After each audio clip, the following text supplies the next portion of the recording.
pengelolaan laboratorium kimia. 1. Perencanaan dan tata kelola. Itu 1. Inventarisasi peralatan dan bahan kimia.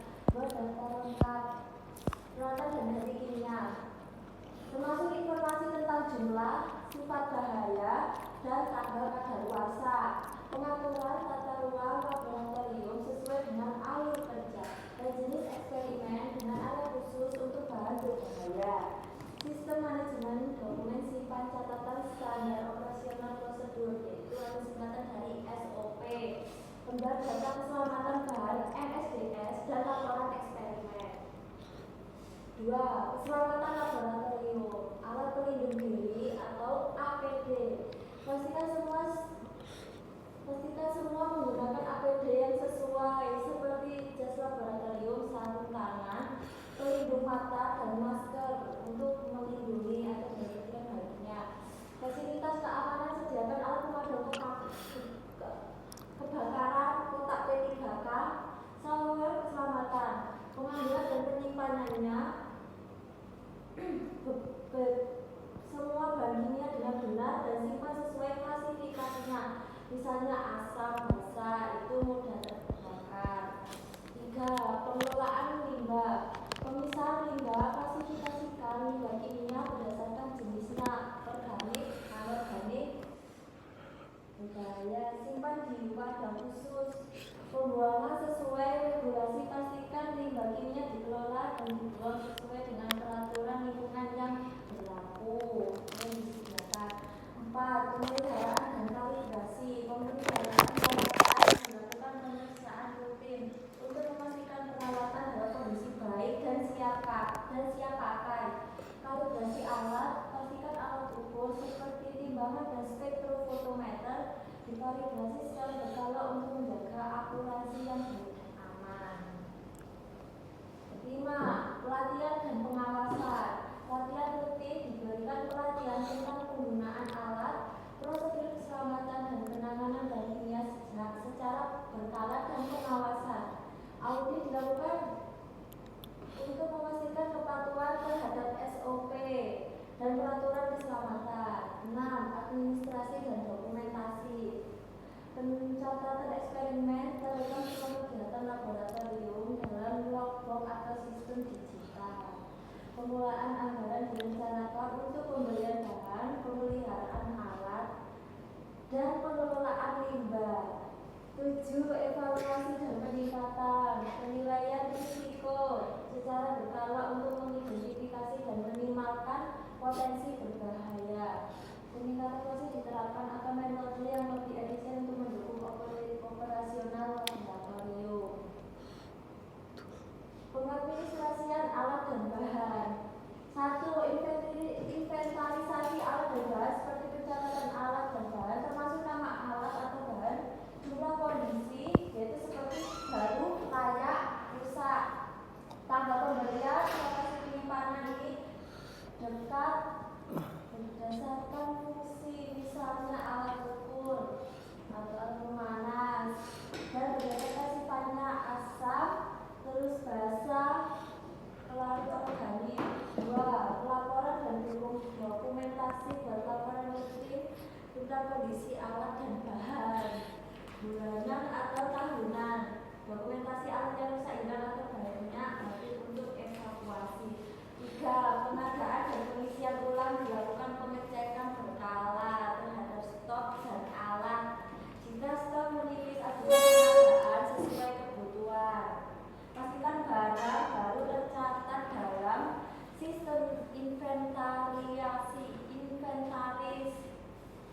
4. Penggunaan atau menggunakan sistem peminjaman atau penggunaan alat dalam peminjaman. Catatan yang digunakan setiap kali pemakaian untuk memantau stok.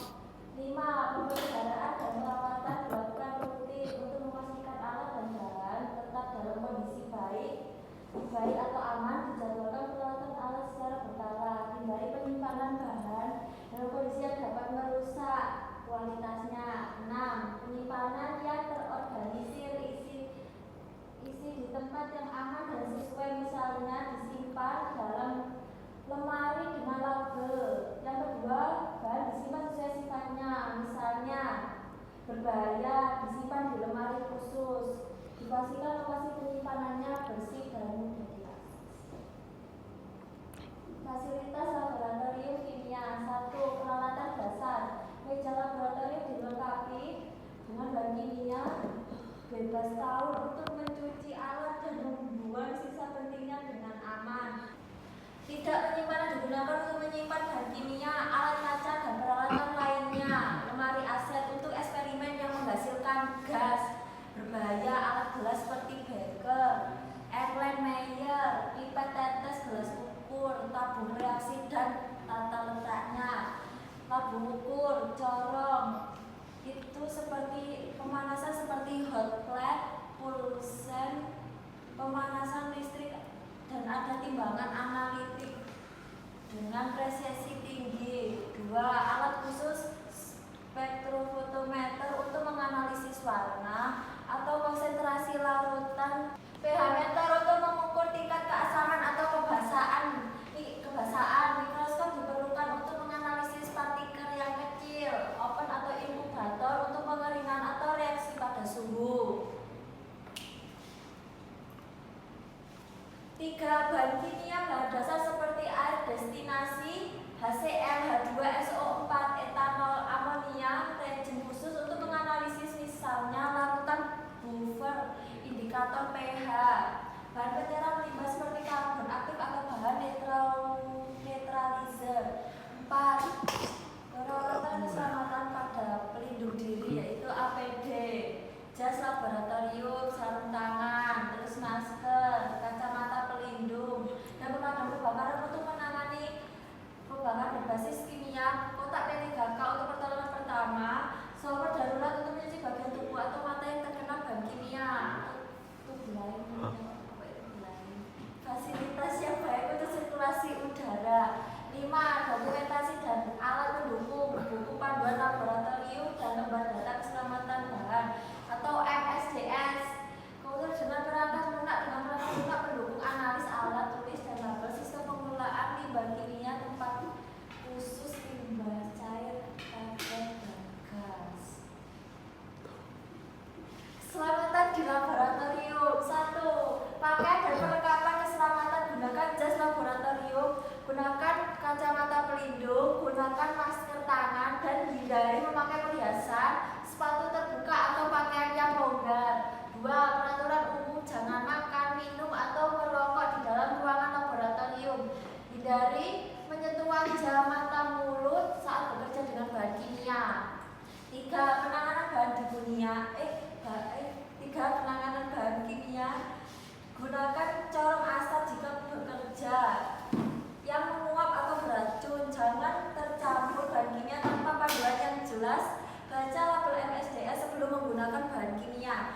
4. Peralatan dan instrumen. Pastikan semua peralatan dalam kondisi baik dan tidak rusak.